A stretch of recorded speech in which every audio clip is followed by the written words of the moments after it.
안녕하십니까. 자, 이번 시간에서는 18강에 대한 내용으로서 교재 147페이지에서 소득세 합니다. 어떤 세금인지 그 세금에 대해서 이해하려면 제일 먼저 보는 것은 그 세금의 세원 보세요. 세원에 대한 내용은 세자 앞에 적어진 단어가 그 세금의 세원입니다. 소득세, 했으니까 세자 앞에 소득, 소득세의 세원에 대한 내용은 개인의 소득이죠. 그래서 개인의 소득에 대해서 과세한다. 개인에게 소득이 발생되었으면 국세니까 국가가 소득세에 대한 내용을 징수한다. 이렇게 나와주죠. 그리고 개인의 소득은 개개인마다 천차만별이에요. 그러면서 개개인에게 나타날 수 있는 소득에 대해서 기록을 해줘요. 저희들은 기록한다는 걸 보고 열거한다는 거죠. 그 열거된 소득을 본다면 이자를 받았으면 이자 소득, 배당을 받았으면 배당 소득, 근무하면서 급여를 받았으면 근로 소득, 연금 받았으면 연금 소득, 사업했으면 사업 소득, 부동산을 양도했으면 양도 소득, 퇴직금을 받았으면 퇴직 소득, 그리고 이자, 배당, 근로, 연금, 사업, 양도, 퇴직을 제외한 나머지 소득은 기타 소득 이렇게 나와 주고요. 어떠한 개인에게 그 소득에 대한 이유로서 법에서 정한 일정 기간에 대해서 발생된다면 합쳐줍니다. 합쳐줘야 그 사람 소득이 나오거든요. 법에서 정한 일정 기간에 대한 내용을 보고 저희들은 과세 기간 그래요. 여기서 과세 기간, 법에서 정해진 일정 기간은 1월 1일부터 12월 31일이에요. 그럼 이 사이 기간에 어떠한 개인에게 소득이 발생됐으면 그 사람 소득에 대해서 과세하니까 합친다. 합친다 뜻으로서 사용되는 단어는 종합이에요. 합쳐서 과세한다. 종합과세. 이게 원칙입니다. 원칙인데 예외적 내용도 있어요. 예외적 내용에 대해서는 분류과세입니다. 분류과세 뜻에 대한 내용은 다른 소득과 합치지 않고 구분과세한다. 혼자 따로 과세다. 라는 내용이 바로 분류과세의 단위로서 여기 해당되는 내용으로서가 양도소득, 퇴직소득에 대한 내용은 합치지 않고 따로 과세하는 거예요. 그러면 이제 반대로 양도와 퇴직을 제외한 나머지 소득은 합친다 이러죠. 합치니까 양도와 퇴직을 제외한 나머지니까 이자, 배당, 근로, 연금, 사업, 기타에 대한 합쳐서 함으로써 합친다라는 의미로서 종합소득세 이렇게 나오고요. 그리고 양도와 퇴직은 따로 계산되니까 양도소득세, 퇴직소득세 이렇게 세 개의 세금으로서 구분하겠다라는 의미로서 분류과세 나온 거죠. 세 개로 분류한다. 소득세에 대한 내용을 세 개로 나눈다는 얘기예요. 종합소득세, 양도소득세, 퇴직소득세 이렇게 세 개로 나눠지는데 여러분들은 시험에 관계된 내용으로서 종합소득세, 양도소득세 이렇게 기억하시면 돼요. 그러면 이제 여기에 따라서 알 수 있는 것은 양도소득은 혼자 따로 과세한다. 혼자 따로 과세하는 원인은 뭐냐? 합침으로 인해서 결집되는 세금이 크게 나오는 내용을 방지하기 위해서 따로 됩니다. 여기에 대한 이유로서 예를 들어줄게요. A라는 사람 가지고 예를 들어봅시다. 법에서 정한 일정 기간은 1월 1일부터 12월 31일까지니까 1월 1일부터 12월 31일까지 A가 행했던 내용을 가정합니다. 가정하니까 만우절 날짜로 잡을게요. 근대판 만우절 4월 1일 날짜에서 A가 퇴직하였다 합시다. 그리고 현대판 만우절 노태우 거짓말한 날 6월 29일 날 이때에서 사업을 시작하였다. 이렇게 보죠. 그리고 이 기간 동안에는 A에게 이 내용만 나타났고 다른 내용은 전혀 나타나지 않았다라고 가정합니다. 그럼 여기에서 A의 소득이 나오겠죠. 1월 1일부터 3월 31일까지 근무했으니까 근로소득 나오고 퇴직금 받았음으로써 퇴직소득 그리고 6월 29일부터 10월 30일까지 사업했으니까 사업소득 이렇게 나오죠. 이 세 개의 소득이 누구 소득? A의 소득. A 개인이니까 이 A라는 개인의 소득에 대해서 합쳐줘야 A라는 사람의 소득이 나온다는 얘기예요. 그래서 합쳐서 과세하는 것이 원칙입니다. 그리고 또 언제 합칠까요? 연말에서 합치겠죠. 연말에서 합치니까 납세의무 성립 시기는 연말이라는 것을 알려주기 위해서 법전에서 표현되는 단어에 대한 내용은 과세 기간, 끝나는 때 이렇게 표현되죠. 이렇게 표현되는데 여러분들이 끝나는 때에 대한 내용이 잘 생각이 안 떠올라요. 그러면서 문제가 잘 안 풀리니까 간결하게 이렇게 하세요. 성립, 소득세에 납세의 성립을 물어본다면 연말이라고 연상하세요. 연말이라고 연상하시면서 끝나는 때에다가 답할 수 있겠죠. 이렇게 연말에서 성립됐음으로 인해서 신고에 대한 내용은 자연스럽게 다음 연도 갑니다. 다음 연도 5월 1일부터 5월 31일까지 신고함으로써 세액이 확정되죠. 그러므로 이 신고 기간을 보고 확정 신고 기간 그래요. 확정 신고 기간은 다음 연도 5월부터 5월 31일까지로 되는데 과세 표준과 세율을 곱해서 세액 산정한 후에 신고하겠죠. 그리고 여기서 세율에 대한 내용으로서는 보니까 합쳤잖아요. 합쳤으니까 뭘로? 누진세율입니다. 과세 표준 가액에 따라서 6%부터 42%까지 누진세율이 적용된다. 이 내용으로 나와져요. 자, 여기에서 작년까지에 대한 내용은 끝에 대한 내용이 40%까지였어요. 그런데 40%에 대한 내용은 그대로 놔두고 올해 개정으로서 한 구간을 더 만들어내요. 그 내용 구간이 42%예요. 여러분들은 이제 아는 것은 그 각 구간마다의 숫자를 다 외울 수 없으니까 여기에 대해서 6%부터 42%까지의 누진세율을 하시면 됩니다.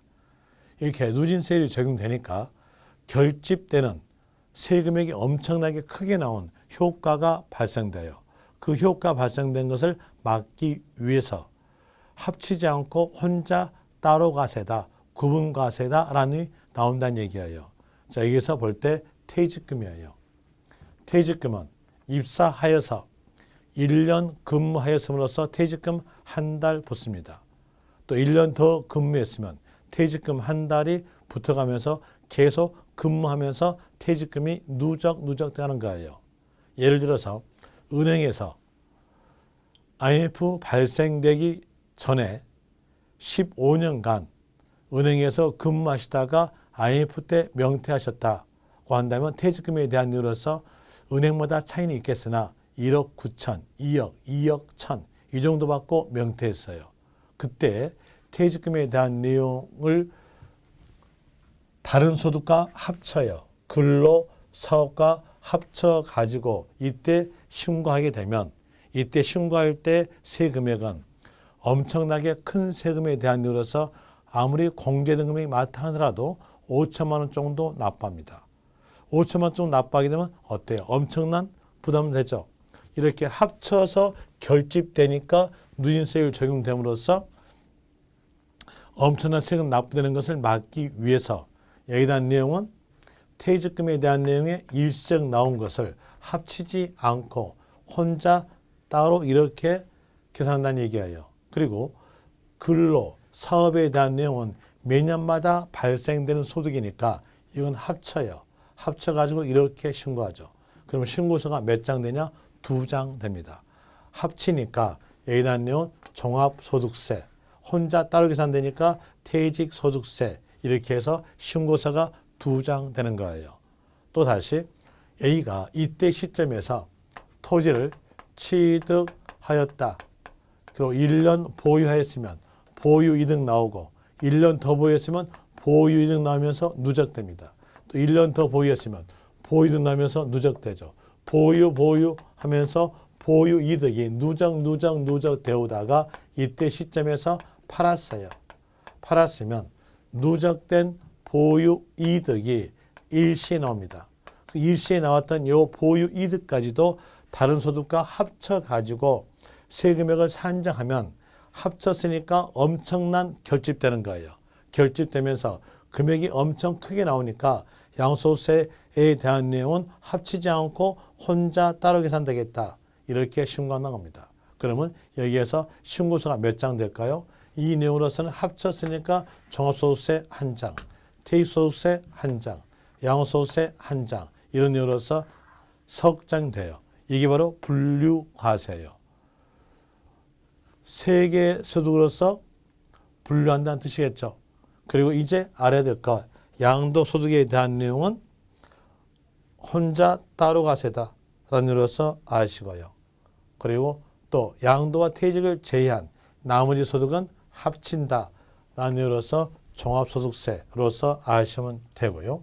그리고 여기서 볼 때 확정신고에 대한 내용은 다음 연도 5월 1일부터 5월 31일까지로 나오는데 국가 입장으로서는 확정신고 앞에서 미리 신고받고 징수하기를 원하고 있어요. 그래서 확정신고 앞에다가 둔 신고가 예정신고를 둡니다.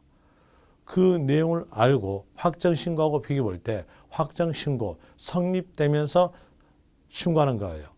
그러면 예정신고에 대한 내용도 성립을 만들어 놓고 신고로 되겠죠. 자, 성립으로 볼 때 확정신고일 때의 성립이라는 연말이에요. 그러면 확정신고 앞에 있는 것이 예정신고니까 연말 앞에다가 성립을 만들어주면 돼요. 연말 앞에는 뭐냐? 올 말이겠죠. 그래서 올 말에 대한 내용을 고상한 말로 표현한다면 달의 말이래요. 이제 예정신고에 대한 이유로서 단어가 나오면서 성립으로 물어본다면 그때에 대한 내용에 여기 글자들은 다 맞게 적어질 거니까 외울 필요 없이 아는 것은 달의 말일로 하시면 돼요. 그리고 예정신고 기간에 대한 내용은 요 성립된 날로부터 기간 주겠죠. 기간에 대한 내용 2개월 내에 주어요.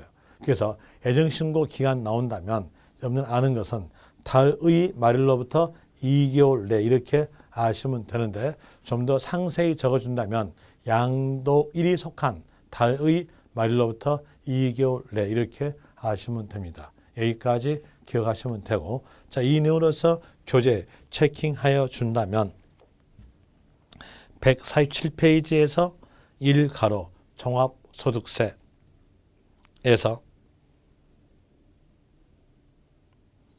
개인에게 1과세기간 내에 발생한 이자, 근로, 자, 근로 옆에 배당이 빠졌네요. 배당 넣어주고요. 이자, 근로, 배당소득, 사업소득, 연금소득, 기타소득. 자, 기타소득 가로 안에 지역권 또는 지상권에 대여 이거 지우세요. 여기 개정돼 가지고 여기에 대한 내용은 사업소득으로 넣어줬어요. 그렇기 때문에 거기 지우십시오. 다시 말씀드리면 기타소득 옆에 가로 지역권 또는 지상권에 대여 여기에 대한 내용을 지우시면 되고요. 그리고 서화 또는 골동품 양도에 의해 발생한 소득은 기타 소득 됩니다. 그 내용 그대로 놔두고요. 기타 소득은 그 개인의 발생한 다른 소득과 합산하여 종합소득세로 과세한다. 라는 의미로서 아시면 되고 그리고 이 가로 분류과세 양도소득은 다른 소득과 합산하지 아니하고 구분 과세한다. 라는 의미로서 아시고 그리고 그 밑에서 성립 이렇게 물어본다면 소득세에 대한 내용은 연말이죠. 연말이니까 나오는 답에 대한으로서는 과세기간 끝나는 때니까 종료일 될 것이고요. 3가로에서 개인 단위 과세다. 개인의 소득에 대해서 과세니까 개인 단위 과세. 거기다가 밑줄. 4가로에 대한 내용은 납세지를 말합니다. 납세지 아니면 관할 이 말이 임장에서 있다면 해당되는 세금이 국세인가 지방세인가 봐요. 그래서 해당 세금이 국세였으면 사람 나오죠. 거주자 나오면서 주소지 관할 세무서 갑니다. 지방세였으면 물건 나오면서 소재지 가죠. 여기서 볼 때 이 소득세에 대한 내용이 국세죠. 국세니까 어떻게 나올까요?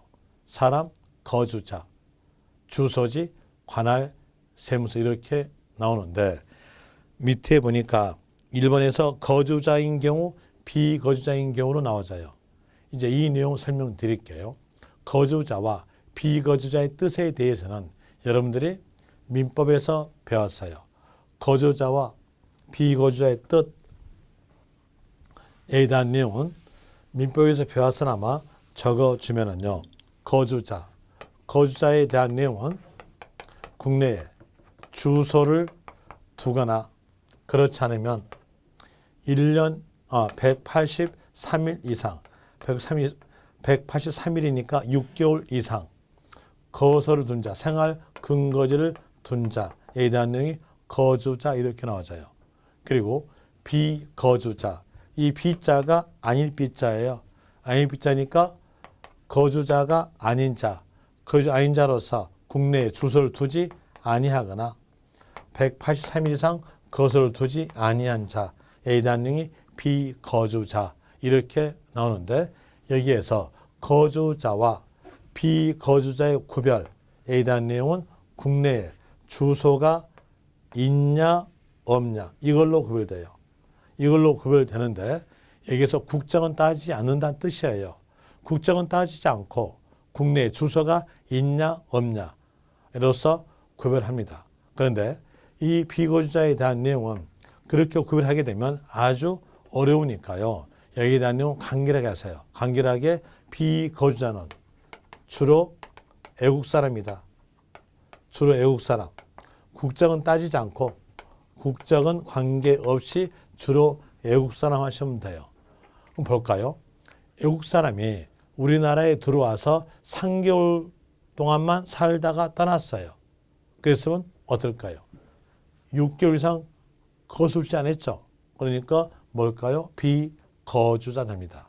그래서 비거주자는 국적은 따지지 않고 주로 애국 사람이다 라고 하시면 되는데 이 주로 애국 사람에 대해서는 우리나라 값만 과세하면 돼요. 우리나라 값만 과세하니까 국내 소득에 대해서 과세다.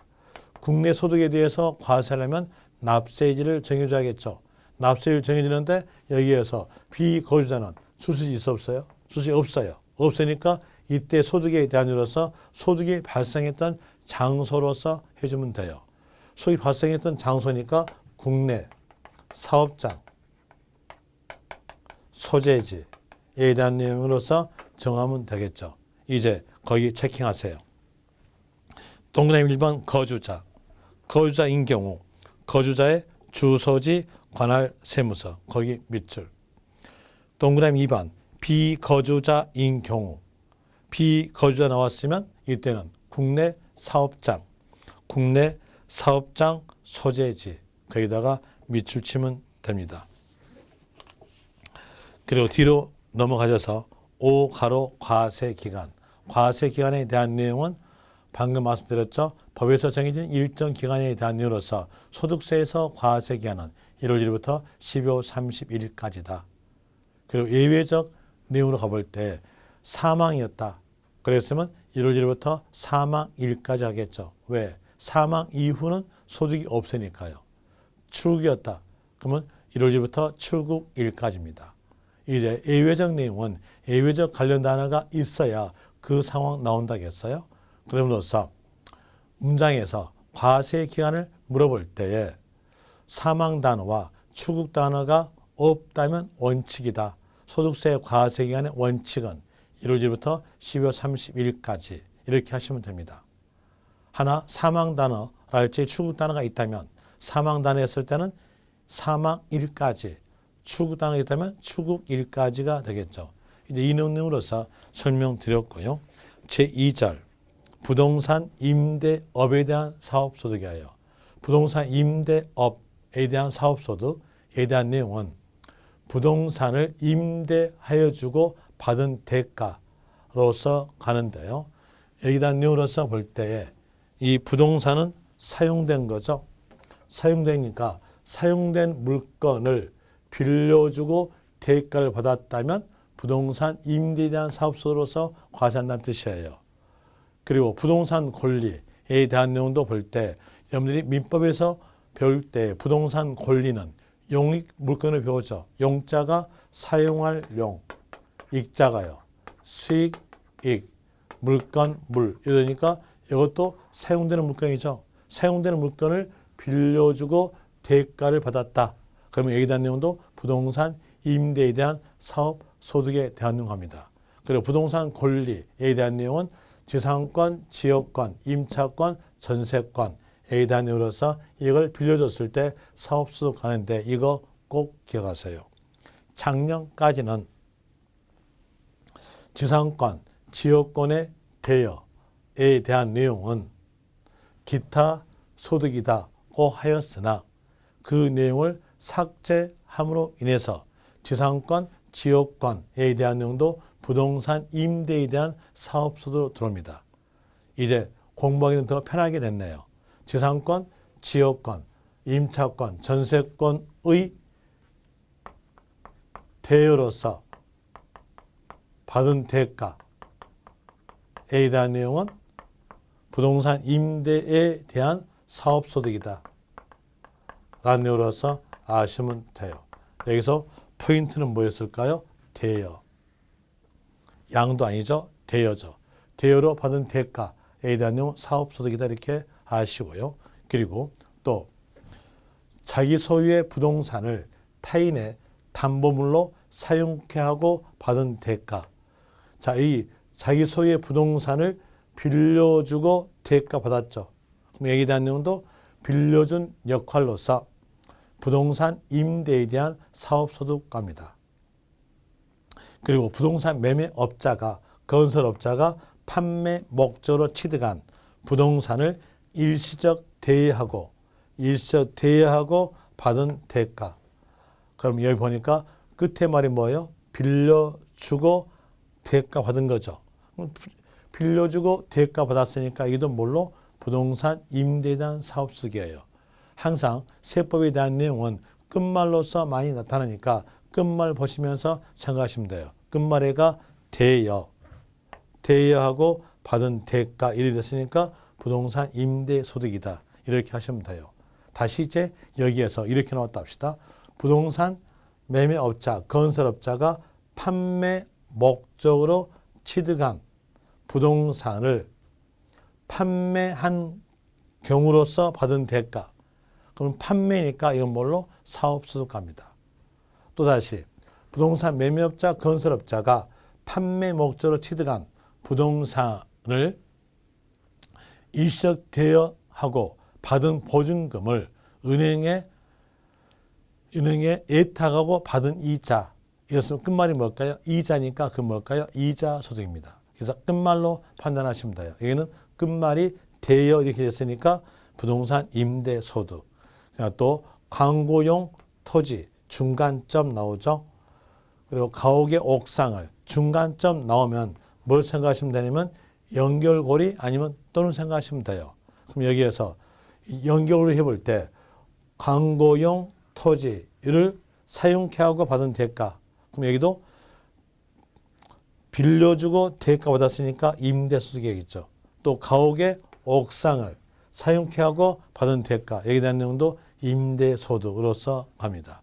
그리고 부동산 임대에 대한 사업소득도 사시과세를 택하기 때문에 미등기에 대한 내용도 과세다. 이렇게 나오죠. 미등기도 과세다. 라는 의미로서 기억하시면 되고, 그리고 그 밑에 보시면 이 가로에서 부동산 임대소득의 비과세 나와요.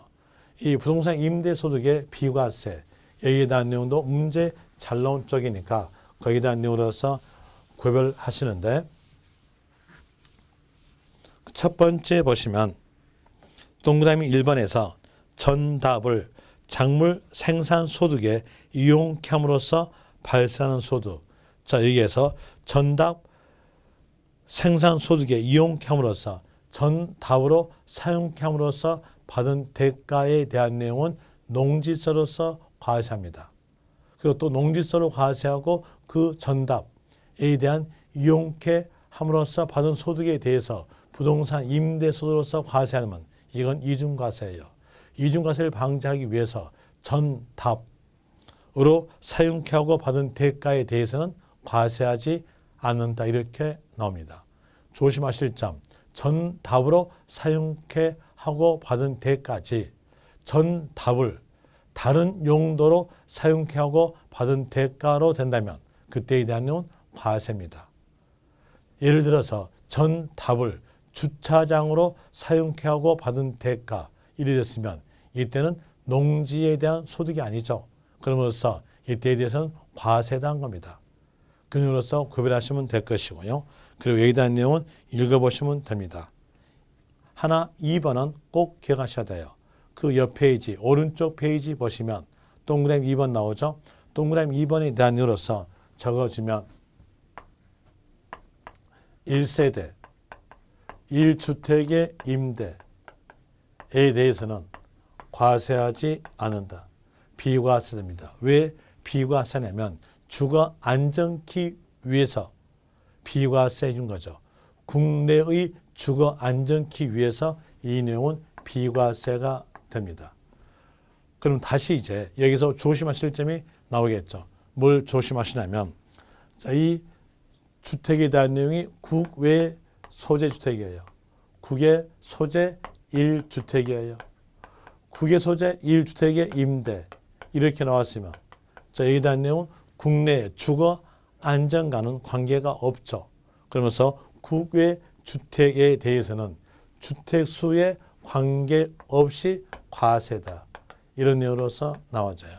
그래서 국외 주택은 주택수에 관계없이 과세다. 이렇게 되고 그리고 1세대 1주택에 해당됐다 하더라도 요 1주택이 고가주택이에요. 고가주택이었다. 그 고가주택의 임대에 대해서는 당연히 과세다. 이 내용으로 나와져요. 여기서 고가주택에 대한 내용은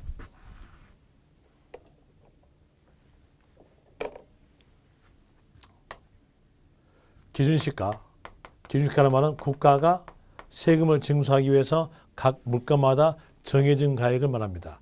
기준시가의 가액이 9억을 초과하였다면 고가주택이에요. 이 고가주택으로서 1주택의 임대는 과세된다 이렇게 나오죠. 그리고 한시적 내용인데 이 한시적 내용의 숫자는 시험에서 맞게 적어지면은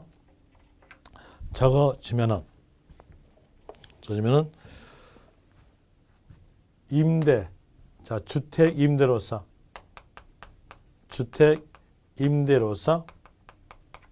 1년에 총 수익 금액이 2천만 원이었으면 이때에 대해서는 과세하지 않는다라는 내용으로서 됩니다. 비과세다 이렇게 기억하시면 돼요. 2천만 원 이하인 자의 주택 임대 소득에 대해서는 2018년 올해까지에 대한 내용으로서 과세하지 않습니다. 이제 보니까 1주택의 임대에 대해서 비과세죠. 그러면 주택 하나에 대해서 비과세라는 얘기예요. 주택이 2개 있으면요. 그때는 과세됩니다. 그러면서 주택수에 대한 판정에 관한 법이 나와져요. 주택수 판정에 관한 법에 대한 예로서 부부다. 부부에 대한 내용은 주택수를 합칩니다. 부부. 자, 부부에 대해서 주택수는 합산한다. 이 내용으로 나와지고요. 그리고 다가구주택에 대해서는 하나로 봅니다. 하나로 본다라는 내용으로서 되죠. 하나로 보니까 단독으로 본다. 이렇게 나와주는데 이 다가구주택에 대한 내용이 구분등기되어 있어요. 구분등기되어 있다면 각각의 소유권 인정된 거죠. 그러면서 이때에 대해서는 구분등기되어 있다고 하였을 때 이때는 각각 갑니다. 각각으로 본다 이렇게 나오죠. 그 내용으로서 체킹해 주면은 A번에서 다가구 주택은 한 개의 주택. 한 개 주택이니까 몇 개? 단독으로 본다. 한 개란 얘기죠. 한 개로 본다. 한 개로 본다. 그래서 이제 모든 사람들이요. 다가구 주택에 대한 내용을 신축하여 가지고 올세 받습니다. 자, 이렇게 볼 때 여기에 대한 주택에 대한으로서 이렇게 방 한 칸, 방 한 칸, 방 한 칸 이렇게 해서 올세 받죠. 여기 올세. 올세 받았을 때 여기에 대한 내용을 전체를 몇 개로 보겠다? 하나로 본다는 얘기예요. 하나로 보니까 여기에 대해서는 비과세됩니다. 이런 내용 때문에 올세에 대한 원룸의 주택을 신축해서 원룸받고 있는 거예요. 비과세니까요. 이런 내용으로서 되고 하나 구분등기 되어 있으면 어떻겠습니까? 각각으로 본다. 이런 내용으로서 나오겠죠. 그리고 또 공동 소유주택. 자, 공동 소유주택이 있다. 공동 소유주택에 대한 내용으로서는 한 사람에게 비과세 하기 때문에 한쪽에 몰빵시켜져요. 한쪽에 몰빵시켜서 지분이 큰 자 소유다. 지금 큰 자 소유 주택이다. 원인은 아셨죠?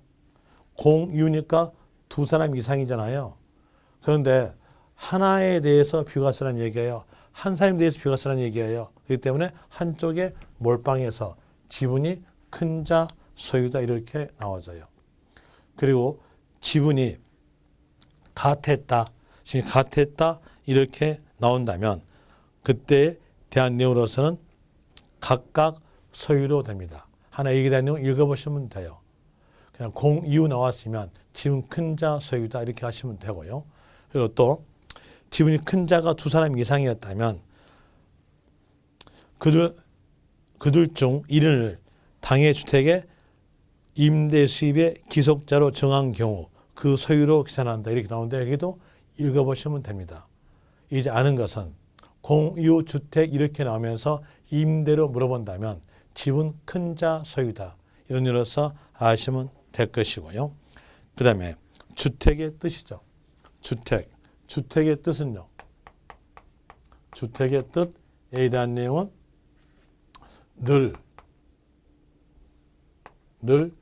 주거용 건물에 대한 내용이 주택의 뜻이라는 것은 상식으로 아시겠는데 여기에 대한 내용의 판단은 사실과세니까 사실상 판단이다. 사실상으로서 판단된다. 이런 내용으로서 아시면 되고요. 그리고 겸용주택. 겸용주택의 임대다. 겸용이란 말은 주거와 주거의 용도가 같이 있는 거에 대해서 겸용주택을 해요.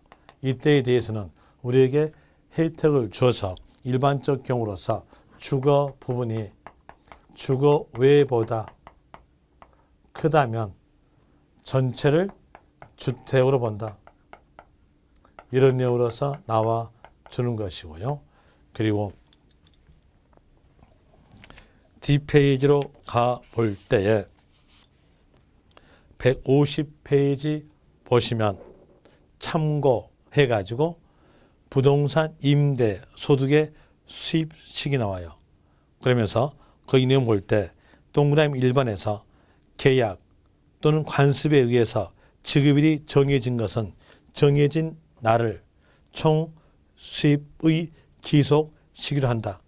동그라미 2번에서 지급일이 정해지지 아니한 것은 지급받은 날을 임대 소득에 대한 총 수입 기속 시기로 한다. 이렇게 나오는데 여기에 대한 내용 기억하세요.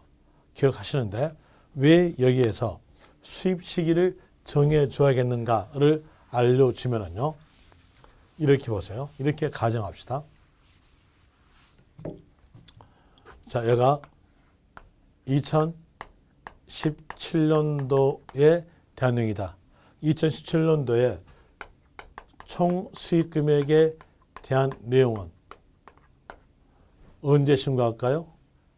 2018년도에 신고하죠. 2018년도 다음 년도 5월 1일부터 5월 30일까지 신고합니다.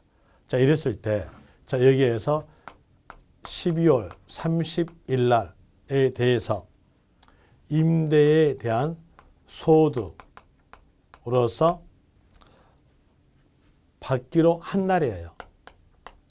얘가 임대해서 월세를 받기로 한 날. 어디에 의해서?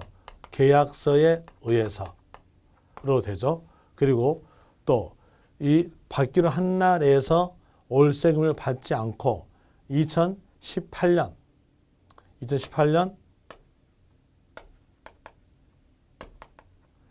1월 7일 날 월세를 수령했다. 이랬을 때 수입 시기를 이 날짜로 받기로 한 날로 하였다면 여기에 대한 내용에 대해서는 2018년 신고합니다. 하나, 월세 수령일로 수입 시기했다면요. 이 경우에서는 언제 신고하냐면 2019년도에 신고한다는 얘기예요. 그래서 어느 날짜로 했냐에 따라 가지고 여기서 신고 연도가 다르다는 얘기예요. 그래서 이 총 수입 시기에 대한 내용이 문제가 잘 나온 쪽인데 여태껏 여러분 시험에서 한 번만 문제 나왔고 그 이후로는 나온 적이 없어요. 그렇기 때문에 이 내용은 여러분들이 기억을 하셔야 돼요. 기억하셔야 될 내용으로서 이제 적어주면은 부동산 임대에 대한 총 수입 시기에 대한 내용에 대해서 정해 볼 때는 두 가지 경우 계약서에서 지급일이 정해진 경우에 대한 내용은 수령일이 아니고 정해진 날이에요. 정해진 날이다. 만약에 계약서에 지급일이 정해진 경우에서도 수령일이라면 그건 틀린 거예요. 그 다음에 계약서에 지급일이 정해지지 아니한 경우에 대한 내용은 그때에 대해서는 수령일입니다. 이제 이 수령이라는 말이 나오려면 어떤 말이 있어야 되겠어요? 지급일이 정해지지 아니한 경우 말이 있어야 됩니다. 정해졌다면 그때는 뭘로? 정해진 날이다. 이런 예로서 하시면 될 것이고요. 그리고 그 밑에 있는 동그라미 3번에 대한 내용 읽어보시면 됩니다. 그리고 이 밑에서 부동산 임대 소득 금액 계산, 소득 금액 계산에 대한 내용은 총 수익 금액에서 필요 경비를 뺀 금액으로서 하는데 필요 경비에 대한 내용으로서 또 총 수익 금액에 대한 내용으로서 살펴볼 때에 두 번째 점 보세요. 두 번째 점 볼 때 임대료 외에 관리비 받은 경우는 총 수익 금액에 산입한다. 자, 여기서 관리비 받은 것은 임대하여주 받은 것과 똑같은 역할이에요. 그래서 관리비에 대한 내용 총 수익 금액에 산입됩니다. 자, 적어주면은 관리비. 자, 관리비에 대한 내용 총 수익 금액에 산입된다. 총 수익 금액에 산입 넣어주는 것이고요. 그 다음에 또 다시 그 밑에서 전기료, 가스료, 수도료 등의 공공요금은 총 수익 금액에 산입되지 아니하나 공공 납부 요금을 초과하는 금액은 총 수익 금액에 산입한다. 이렇게 나오는데 자, 여기에서 볼 때에 전기요금이랄지 수도요금, 가스요금 등에 대한 고지서에 기록된 금액에 대해서는 총 수익 금액에 산입되지 않는다. 하나, 전기요금, 수도요금, 도시가스 요금 등의 고지서 요금을 초과된 금액이 있으면 그 초과된 금액에 대해서는 어떻게 한다? 산입이 된다. 이런 내용으로서 나오는 것이고요. 그리고 또 그 밑에서 거주자가 부동산 또는 부동산 권리 등을 대여하고 보증금, 전세금, 이와 유사한 성질의 금액을 받은 경우 간주 임대료로 계산한 금액을 총 수익금액에 산입한다. 그럼 여기에서 볼 때에 보증금, 자, 월세 받고 보증금 받았다. 그러면 이 보증금에 대한 내용에 대해서는 월세로 간주한다. 월세로 간주한다라는 의미로서 식에 의해서 간주 임대료로서 그래서 총 수익금액에 포함시킨다는 겁니다. 그럼 여기에 단위로서는 총 수익금액에 포함된다. 이렇게 나오는데 전세금, 주택을 임대하고 받은 전세금에 대해서는 일반적 경우로서 간주 임대료로 과세하지 않는 것이 전세금에 대한 내용의 일반적 경우예요. 그리고 예외상으로서 전세금에 대한 내용으로서 주택에 대해서 3주택으로서 3억을 초과했다면 그때는 간주임대로 과세됩니다. 이 내용으로서 살펴볼 때에 이렇게 보죠. 1주택을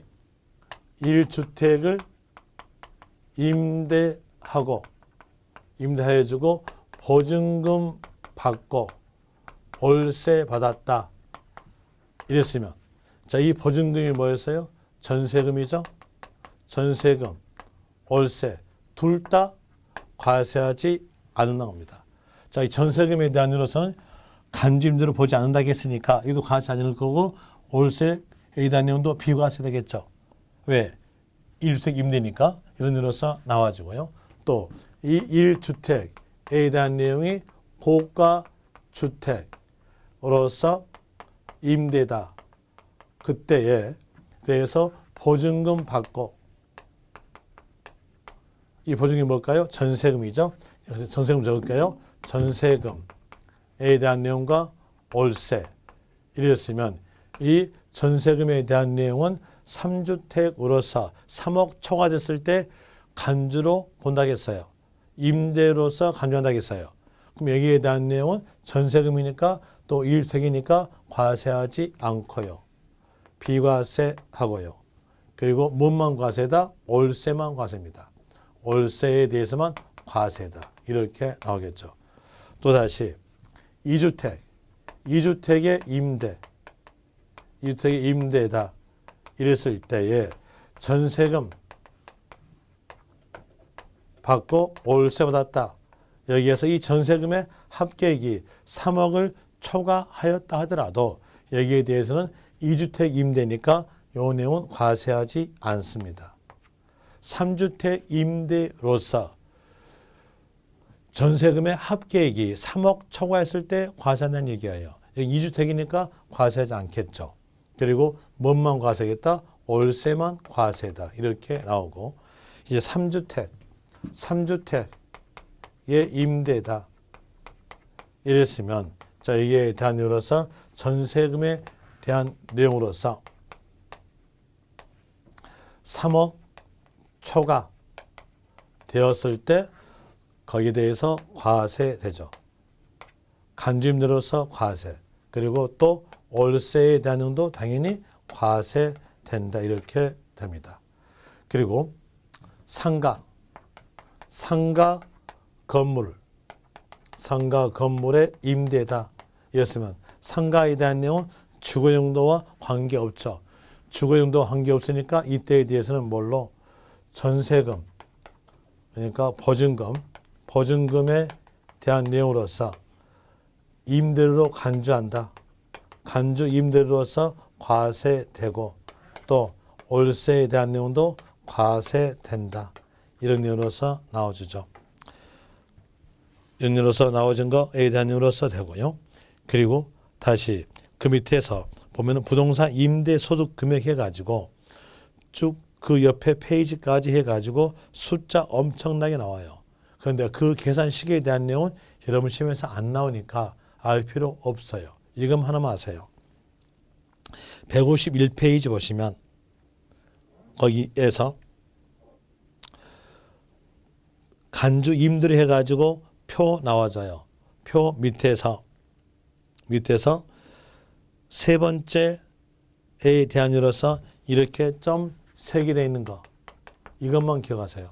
점 3개 있는 거 말씀을 드리면 해당 과세 기간의 임대 사업 부분에서 발생한 금융 수익이란 수입이자, 할인료, 배당금의 합계액을 말한다. 이것만 기억하세요. 그리고 이제 뒤로 넘어가셔서